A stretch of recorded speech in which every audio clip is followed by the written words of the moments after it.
Welcome to this session, which is Small Tech, Big Impact, Policy Ideas to Deliver Labour's Growth Mission. My name is Stephen Tulip. I'm the UK Country Manager of ACT, the App Association, the trade association for small tech companies, and we help them get in the room with policymakers to talk about the issues that matter to them. There's been a lot of encouraging discussion at this conference about innovation, about small businesses and about SMEs. But SMEs is actually quite a broad category. You can be a business with 249 staff and over 40 million quid's worth of turnover and still be classed as an SME.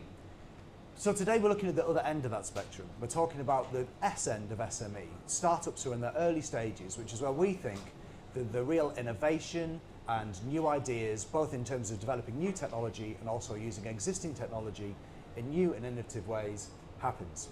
So we're going to hear from some startups, but we're very lucky to be joined by Blair McDougall, who has got to leave fairly shortly.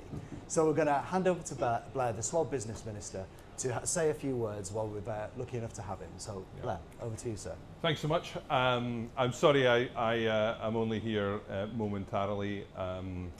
It turns out when you're Minister for Small Business and Industrial Strategy and half a dozen other things, that suddenly your diary becomes very busy at conference. We spoke about this in the last session. We cannot grow the economy without small businesses. 99.8% of all businesses are small. 60% of all employment within the country. And when we're looking at where are the low-hanging fruit in terms of growth there, tech SMEs are especially important with that. And I think it's really important to we talk a lot about funding through innovation, the increase in R&D, availability of finance, in particular for the tech sector.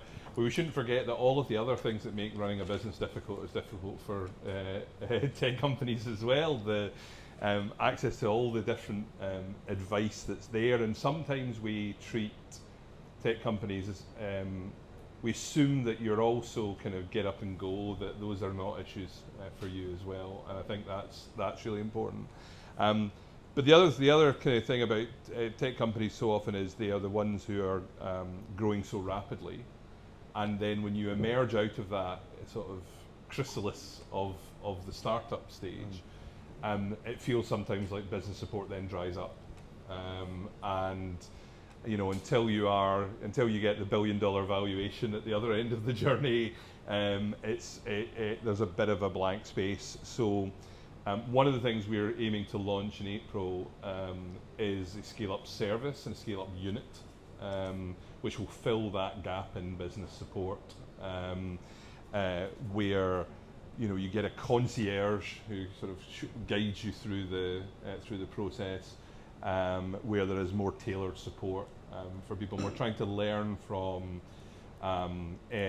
private sector best practice on that, Goldman Sachs 10,000 Businesses Programme, Barclays, Eagle Labs, and we're trying to learn from South Korea, from France, from the United States, who have good services on that, because there is a huge level of ambition from tech startups, but there's often a ceiling on that because they're not able to access that support. And because things are so fast moving, often the government support doesn't move as quickly as the creativity and the innovation from the sector. So we very welcome feedback and ideas for that, because we're designing that very rapidly. And it would be good to, from the user end of things, to get ideas for the design of that service. Perfect. Thank you. Thank you very much. Great. Well, and speaking of moving rapidly, I had better go to my next thing, but thank you so much for having me. Thank you very much. Thank you. Thank you.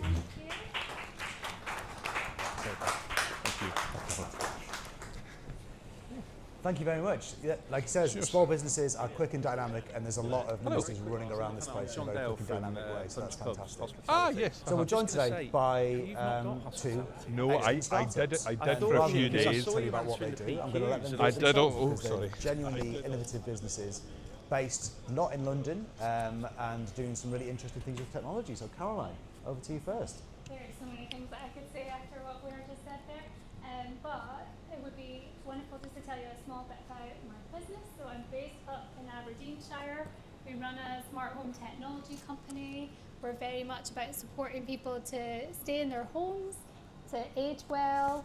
Our biggest customer is actually a housing association, so we look after their most vulnerable tenants. And I'm in a really amazing place where I get to do something I love. I get to help people have better lives. We work on some really innovative things with the housing association, so creating new hardware, developing new AI algorithms that look at your habits of daily living. And along that journey, middle of the pandemic, when we couldn't go to our customers' houses, we started making our own software as well. So I also make some of the things that Alexa says, which is pretty cool. And last year I wrote a book that helps people learn how to get the best out of their smart speakers. So a lot of people, when they use these sorts of technologies, I suppose it's like any technology, you know, you find the thing that works for you and you never explore the rest of what the technology can do. So the book is very much like an easy way to build people's confidence, and that's what I like to do, is build people's confidence with technology. I wear very many hats. Stephen knows this.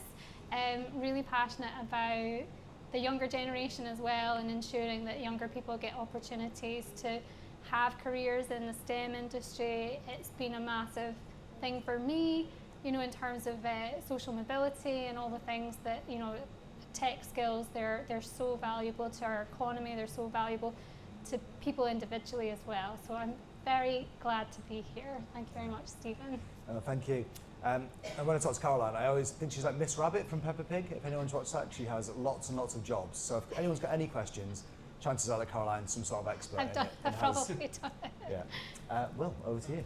So I'm Lee Fish, and I set up a company called Manulytica, and it's from an engineering understanding that what we were looking at was, if you go into most organisations that contain industrial equipment, they capture a lot of information, and we were working with organisations that said they want to implement AI, and so we looked at it and said, brilliant idea, but where's the data? And it's normally trapped within the machines. So we started to look at that and said, this is an interesting area to go at. But we've looked at the world in a slightly different way, where large language models seem to be on the news all the time, but we're part of a group of tiny ML. So we have a AI machine learning model that works in 16K. To give you an idea, that would work on the Bluetooth radio in your phone. So we're trying to go smaller and smaller to make devices work. But as an organisation, what we found is not only is the data trapped within the control systems of the what people call legacy industry, but it does drive a lot of what you do, is getting that information from those to somewhere else is a huge problem, which is an aspect I'll talk about later, which is once you start looking at current methods of moving that data from one place to another, you start becoming foul of that technology is owned by other organisations, that intellectual property is held by somebody else, so you get caught up in fees, which leads to investment problems. So we've nearly finished writing our own transport protocol, which works on 3 levels of encryption, which can transport data, and unfortunately we're becoming one of those people that's going to charge royalty for using our technology. We're hoping to undercut all the other people that do that. Perfect. Thank you very much. Oh. Kanishka, hello. Our special guest arrived, who we didn't mention earlier because of all the aforementioned running around. Kanishka, hello. Stephen, nice to meet you. Yeah, really honoured to be joined by Kanishka Narayan MP, who I've seen speak quite a few times this week, and you've been a very busy man, so congratulations. Kanishka is the new Minister for AI and Online Safety, and also includes things like intellectual property in his portfolio. So, Kanishka, should we continue our discussion, or should we go straight to you? Is that okay? Yeah. Well, to take his diary. Perfect. Thank you very much. Let you get settled. Yeah, let you get settled in.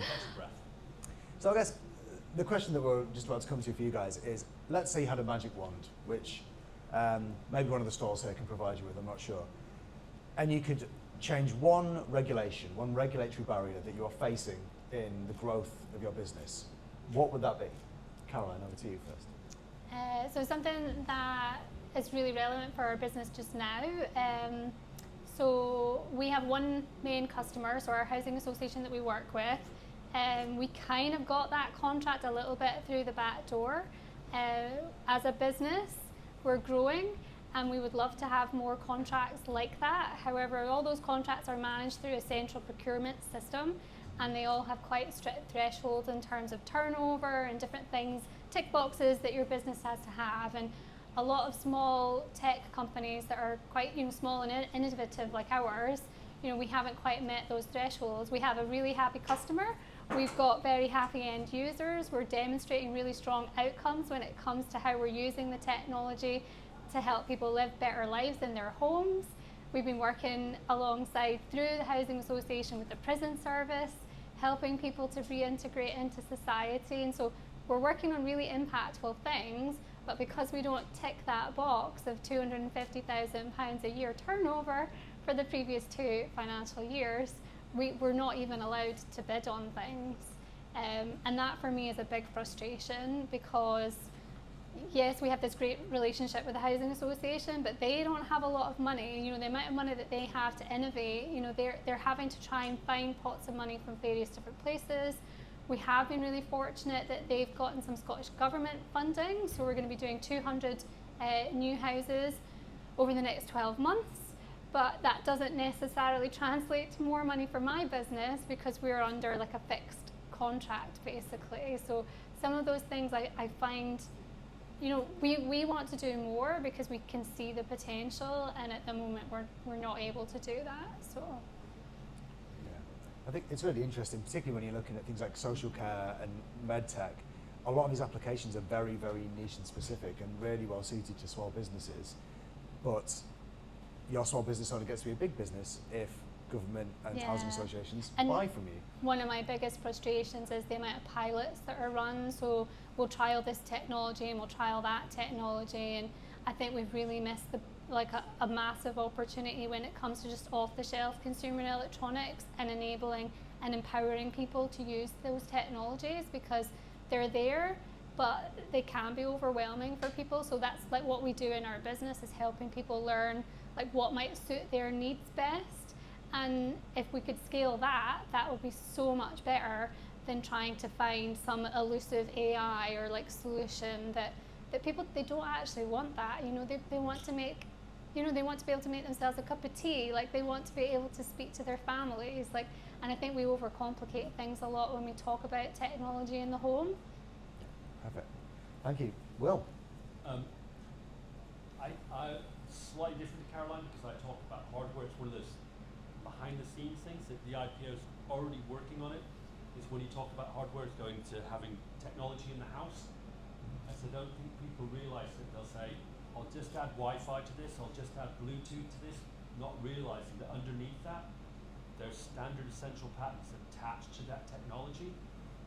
And if I go to an investor and ask for them to invest in the organisation, say, we're building this hardware, there's a question mark about how much is this going to cost?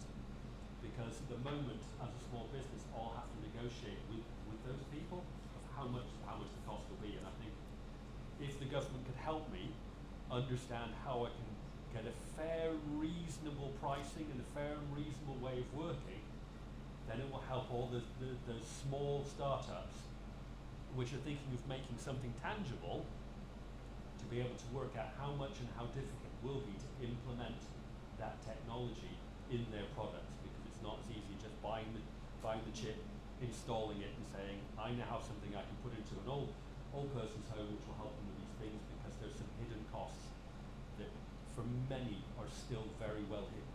And I think if the government can support small businesses and give us an umbrella to be able to work out how we can negotiate these, that would be a fantastic help. Yeah, absolutely. And the good news is the Intellectual Property Office is consulting on this very question at the moment, and if anyone's interested, please do look up the website. Standard essential patents is a bit of a heavy topic, but they've done some really good videos to explain it, so it's worth looking at. And you missed the start of Will's comments earlier, but his business uses AI and machine learning to make manufacturing equipment, particularly legacy manufacturing equipment, more sustainable and efficient. And so that relationship between the hardware data collection feeding into the AI to make those improvements is really important. And on top of that, you have to sort of, as I speak to somebody before it came in, is it's not realizing how tangible it's actually saved with energy, because energy's a big impact of that, and less waste, and so it reduces environmental impact, and also makes you more efficient and increases the quality of your output. So it's or legacy sort of industries can actually be modernized relatively quickly without huge capital investment. Yep. And so it's almost like, why are we not all doing this and aiming for those software unicorns? Perfect. So, Minister, there's a lot on your desk, I imagine, coming into this the new gig. So what would you say is the single most impactful thing that the government can do over the next 12 months to make life better for small businesses? Great. Well, can I just start by thanking everyone here and also putting in my apology early, both for arriving late and having to leave early. But I was very keen on coming here because the one big focus that I think we have right across this government, not just in terms of our political vision and our policy agenda, but in terms of our personal backgrounds and as a result our personal conviction, is that all our plans centrally focused on growth and prosperity and living standards for people in this country. Those plans only work out if we have small and medium businesses, medium-sized businesses across this country playing a fundamental role in it. As someone who spent his career prior to Parliament investing in startups and scale-ups, it is a cause that is particularly close to my heart as well. And so, on a related front, your particular question, what is the single thing that we can do over the next 12 months? I think the single thing we can do is to tell a story of tech innovation and of growth that is fundamentally rooted in the day-to-day actions and direction of small businesses in this country.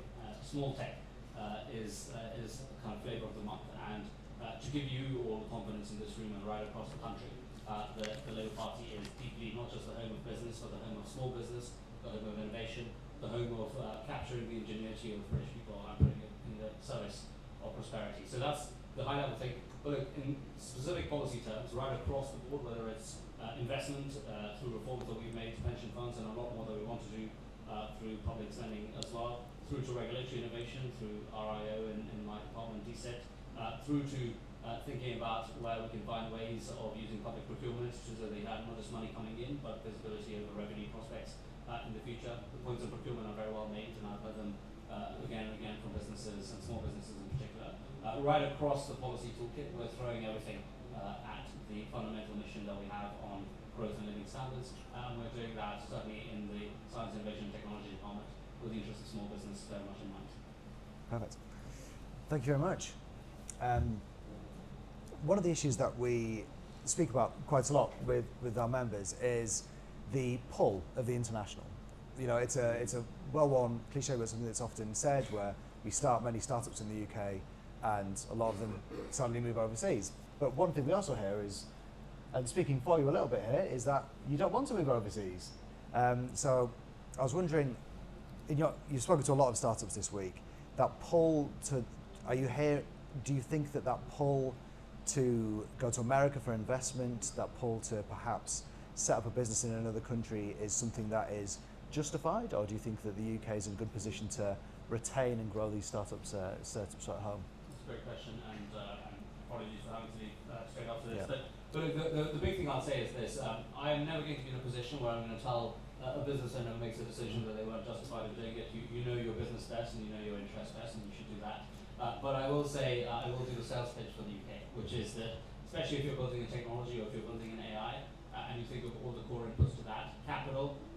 We have a deep ecosystem here. The British state has been the largest LP in British venture capital for a decade and a half, and we're putting a lot more money in. And so you have capital adequacy across the board for companies starting and scaling here. Compute, well, I think in February I went to the Bay Area, spoke at Y Combinator and Stanford, and there were 20 British founders in each cohort, and they said, we can't come back because we think there isn't enough compute signal and the trajectory of compute availability in the UK. Well, in the last 3 weeks, we have announced the largest annual deployment of GPUs in all of Europe.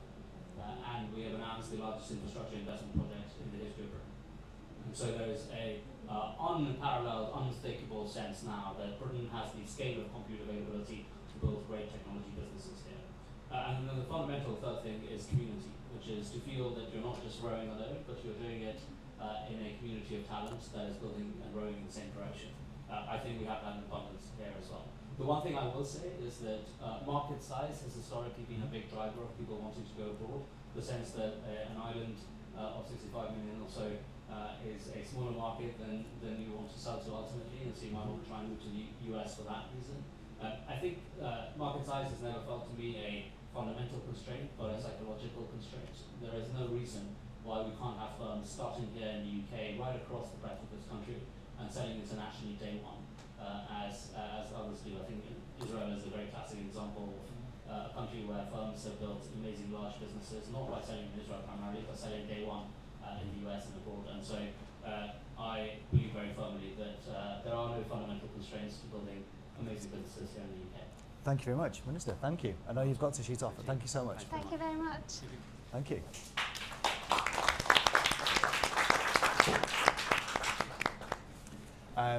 That is it for surprise guests, I'm afraid, unless Keir Starmer is going to pop in, but I don't think that's going to happen.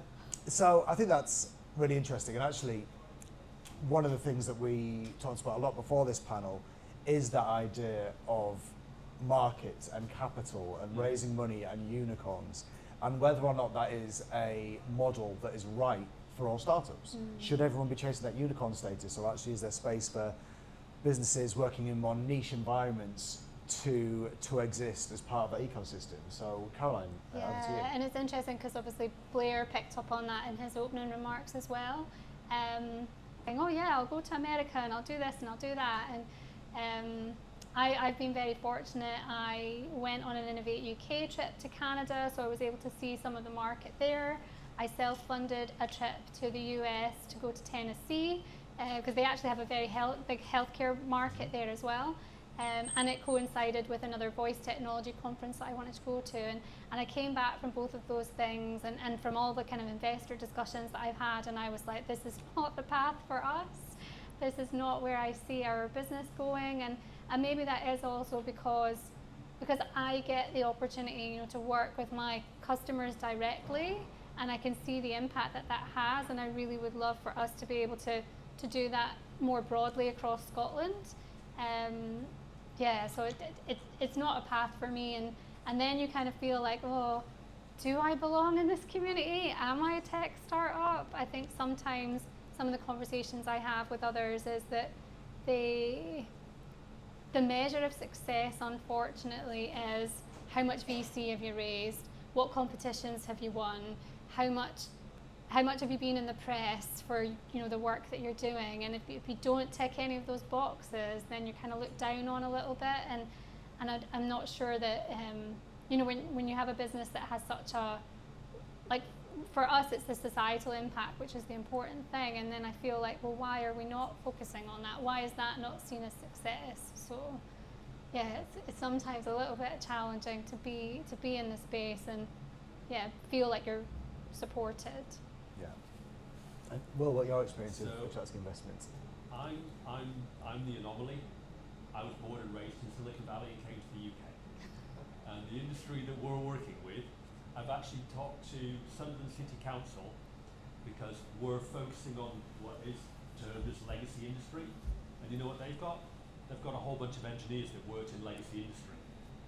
And if we want to talk about how can British use its Britishness, is, do you know what? Australia run very similar machinery than the British do, and so does India, and so does Brazil, and so does America.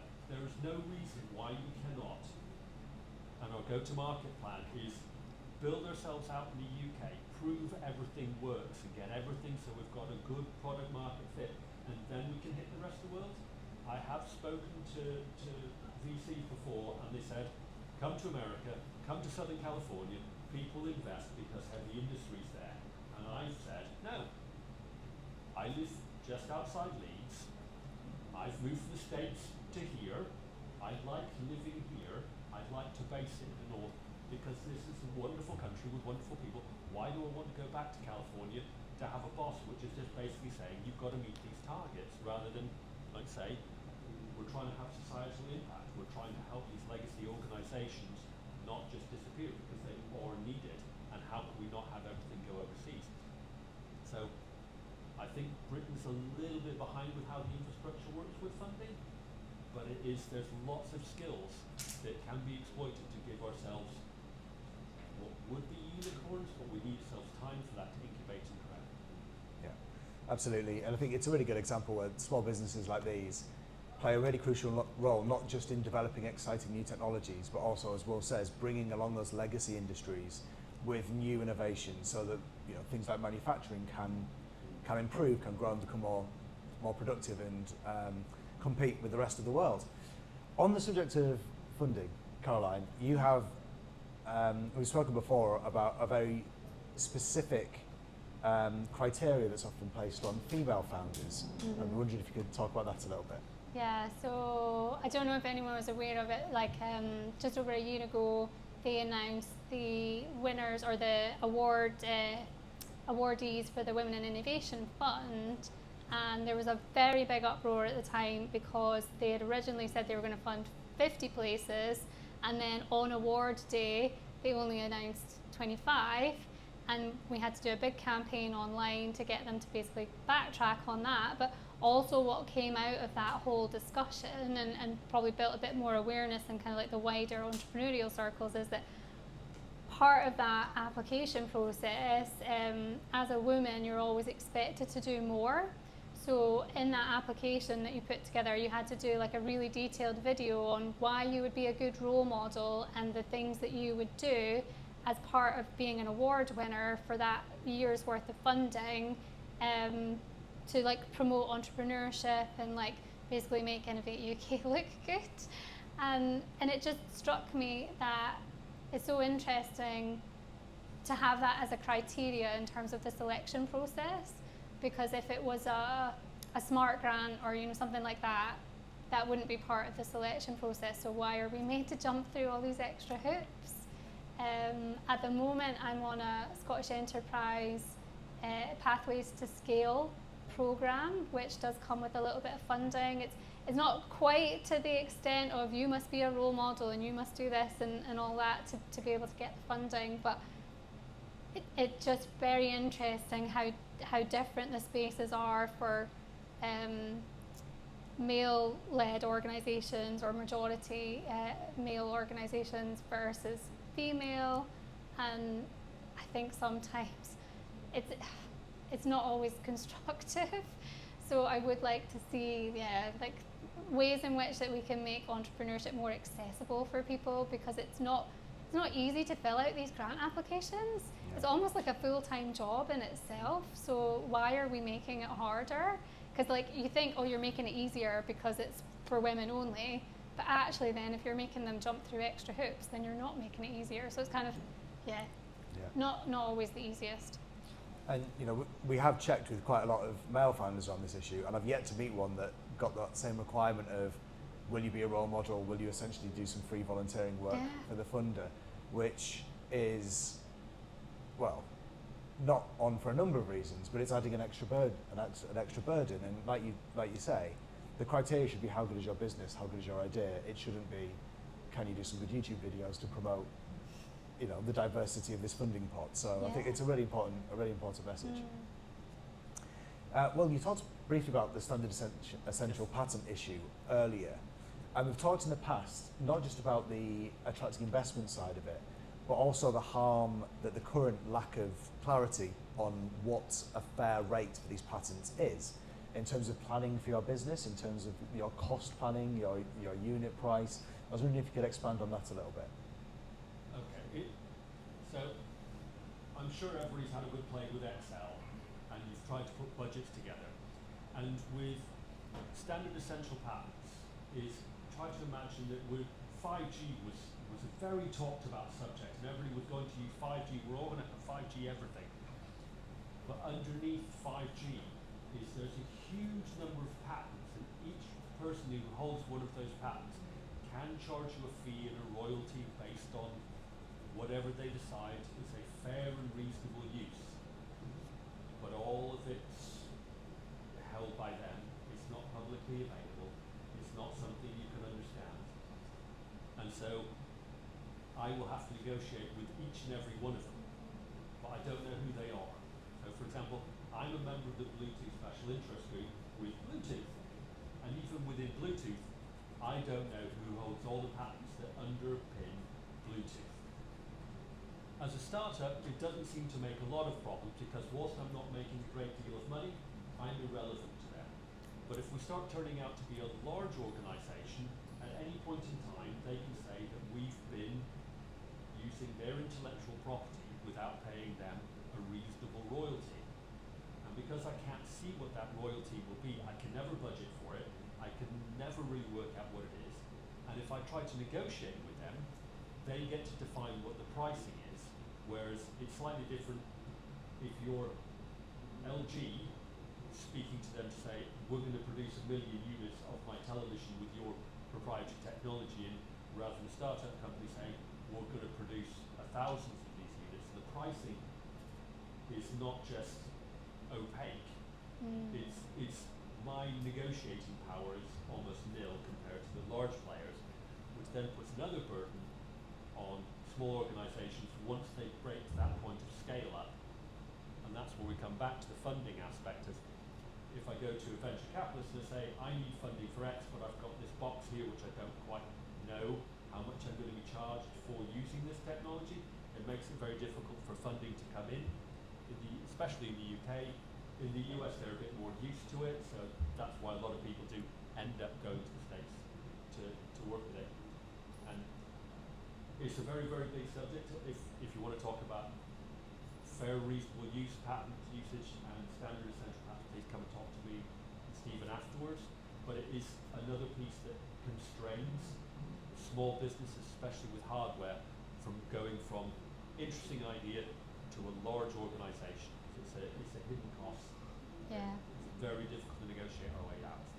Yeah. And it is something in our business we've avoided hardware and used off-the-shelf equipment, but the housing association that we work with now are very, very keen on moving into hardware, and we're like, how do we best support you, knowing what we know about how complex this landscape is? So very good to see the consultation now to hopefully help small businesses like ours. And just to carry on from that, is I spoke to some people also. I hang around with a lot of hardware startup people, especially young people starting with their ideas, and a lot of them don't even realise it's there, and it's really difficult.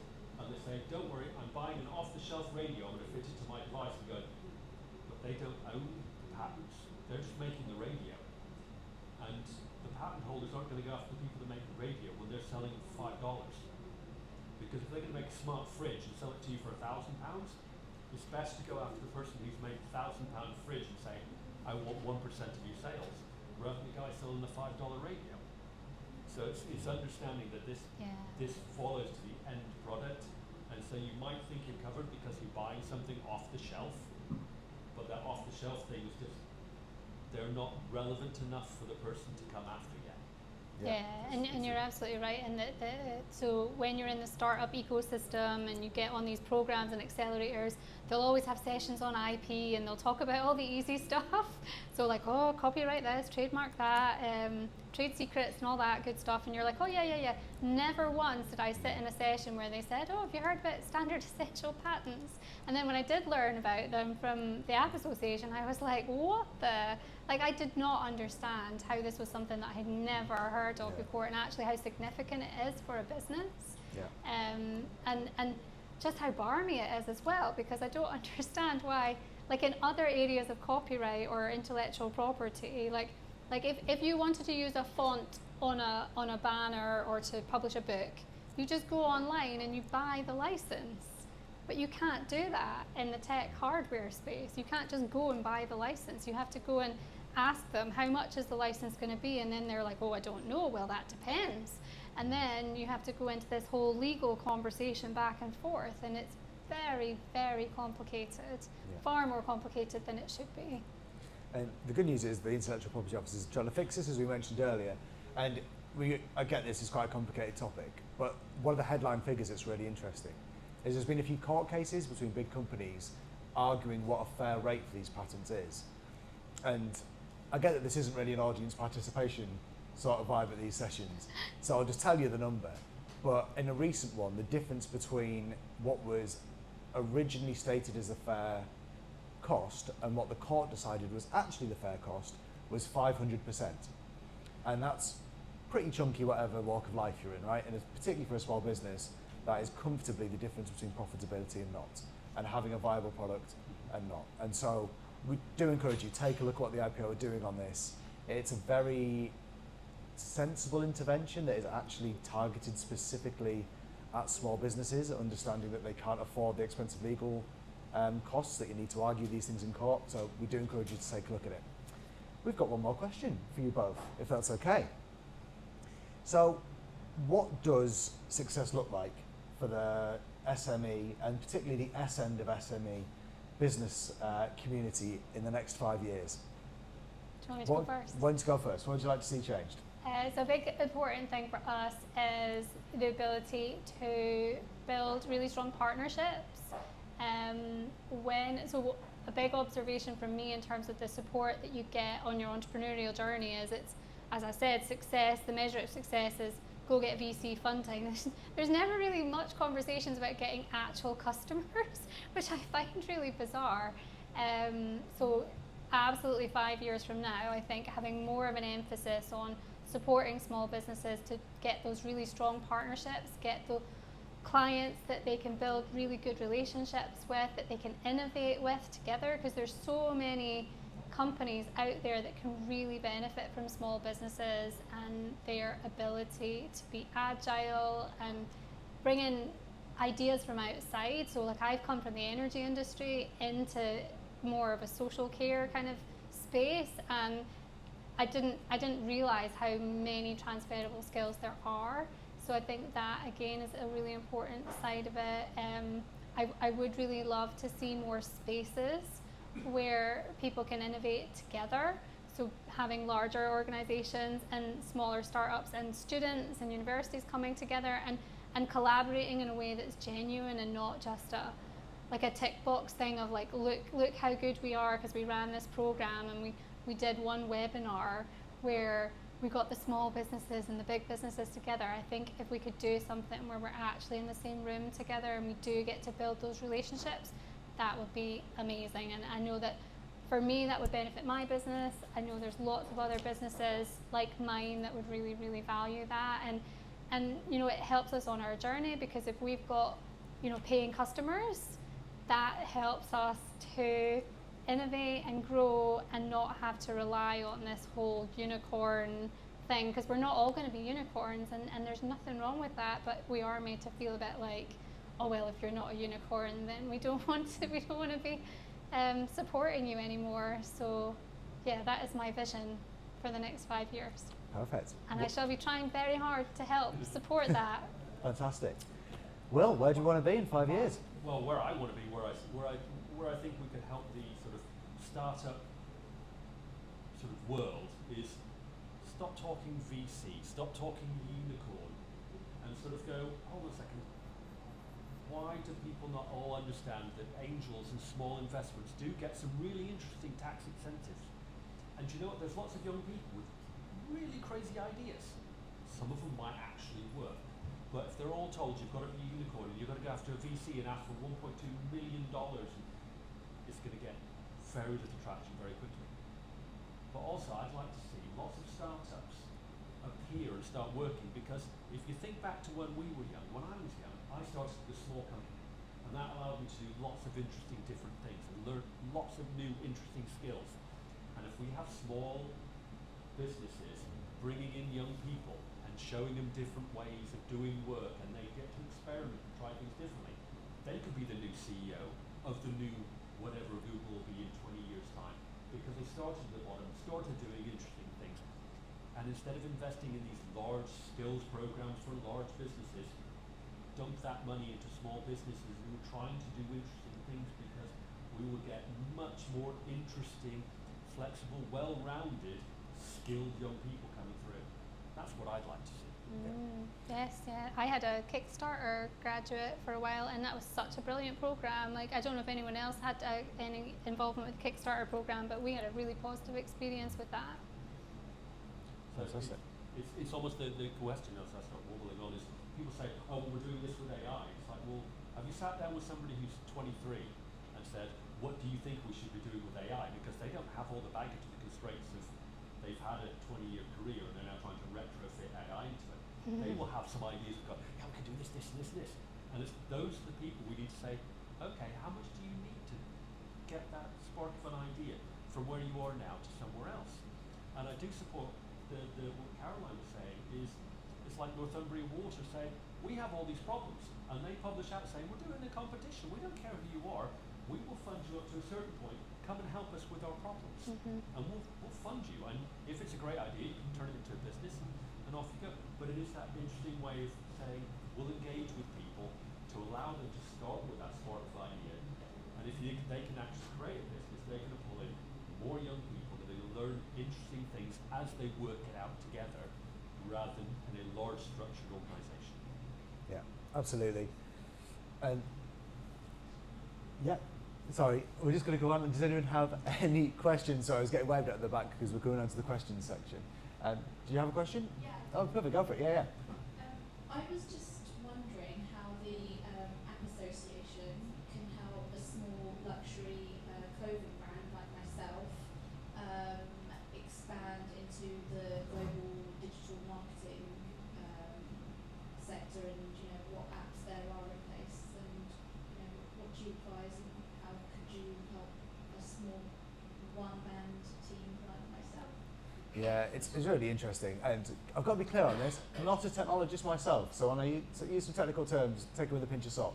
But actually, we were in Leeds on Friday, just gone, because it was Leeds Digital Festival, and we went to Leeds Beckett University and filled their big cinema room with students and startups, and they all did little 10-minute pitches about AI, not about how they use LLM models to do weird and wonderful, bleeding-edge stuff, but how they're using everyday tools to build their own startups. And actually, a couple of the people who were there were founders who are making their own social marketing businesses, and they're using AI automation and things like Claude, things like Notation, things like Grammarly, and putting them together to make it possible for their business to grow much quicker than it otherwise would be able to do, because they don't have to hire people to do these tasks. So certainly putting you in touch with some of those experts would be great. And as an organisation, I run the UK arm of it, but actually we are an international organisation. Our head office is in Washington, DC. We've been there for 20 something years. So we've got a community of small startups around the world. So we'd love to introduce you to some of them as well. But and they are so beautiful and so kind, and I can absolutely vouch for that. Honestly, Mike, that runs the organisation, is a founder himself. He's created his own applications. He very much is about giving back to small builders, especially ones that want to have a big impact. So, yeah. And the other thing is, I picked up when I was in something yesterday talking about AI, and all these technical terms are coming out. And I said again this morning, you've got to imagine that I have to think of it more like an electric screwdriver. I can use it to hammer in nails if I don't know what I'm doing, but if somebody shows you that actually AI for a one-man band is awesome, because you go, I want to do an international marketing plan. Ask 2 or 3 of these LLMs to construct it for you, then play them off against each other. And it was like, I've got this assistant that can help me pull all these things together and use it to bounce ideas off, rather than say, well, I need to hire an expert for £1,000 a day. No, I'm just going to bounce it off this thing. It's going to get some things completely wrong. We use it for development. It's amazing that we can write a bunch of code because we go, that laborious bit of putting together all that framework and stuff, just ask it, and 30 seconds later it's like, there you go, that saved me a week. And it is, I would recommend start looking at things like that. Use the App Association for getting the connections, but see if you can start looking at things like AI for, it might just be one of you, but you can have an army of bits of AI where you just go, I'm sitting there watching TV and I have an idea, pull out your phone, ask Claude, what would you do? There are so many tools now. I think that's one of the overwhelming things, though, is that it can be overwhelming. So it's trying to find what works for you, finding people that have tried tools that can recommend them. There is so much you can do with no code as well, so different platforms that you can mock up prototypes, and it does open up a lot more opportunities, but then it does also overwhelm your brain as well with all the things you could do. You're just going to have to deal with the overseas logistics and all that stuff, which is difficult. Yeah, I think, like you said, because it's like another alien language to somebody like myself who is a creative and doesn't know this side of the sector, it's there's a lot of there's a lot of non-technical founders out there, and yeah. Technically, I'm non-technical. So. I had to follow that a minute. Technically, you're non-technical. Yeah. There is there's a lot of non-technical founders out there, and a lot of them are creatives. And the beautiful thing about AI and commonly available AI tools is the barriers have never been lower into entering the app space and the development space. So yeah, we'll introduce you to some interesting companies. Does anyone else have any questions? Since we've seamlessly gone into the Q&A portion there, which I nearly forgot about. Would anyone else like to ask anything while we're here? No? Oh, there. Probably don't need a mic. I came late, so you may have addressed this. But what would you like to see that other countries have done that we've not, that would help you? Good question. So yeah, there's places like Finland, and they have a much stronger tech ecosystem, and I think they're a lot more innovative. Places like Estonia as well. Scotland have been doing a lot of work actually to try and partner with them more. So organising visits for founders to go over and immerse themselves in those ecosystems. I mentioned that I got to go to Canada with Innovate UK. So I went to Montreal, which is like the home of AI. They have pumped so much money into the research institutes there. That is where all the gods of AI basically live, which I did not realize until I got there. And they have lots of different accelerator programs. And the one actually that I liked the most, and actually goes back to the previous question where we asked about what do we see happening in the future, there was a place called Centec, and they had this whole model where the building was co-working. They had very large organizations there who were working alongside the startups, and they had a student program as well where the students would come and they would work on different innovations and problems that had been set by the bigger companies. And so I was really impressed with what I saw in Montreal. The thing that maybe was a little bit scary was they were like, yeah, you can come and work with, so Mila is the big research institute. They were like, oh, if you've got like a spare $500,000, you can work with our researchers. And I was like, do I look like I have a spare $500,000? But yeah, I was really impressed with what I saw in Canada. I think that we do have an opportunity in Britain because we've got some really amazing universities. In Scotland, we have a very big AI community. They have the Robotarium. They're doing lots of interesting things, and I think maybe it's just a case of, I think what they've done in Canada is they have literally built out that ecosystem, and they're very interconnected. Whereas I think in our country, we're not quite as connected as we could be to then attract that investment. I'll give it a slightly different twist.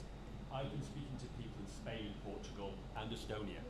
Oddly, I know some people in Scotland, and they're working as a social enterprise tool built on blockchain. They can get funding from Estonia, but not from the UK. But Spain and Portugal were trying to tempt me over with, they have startup visas.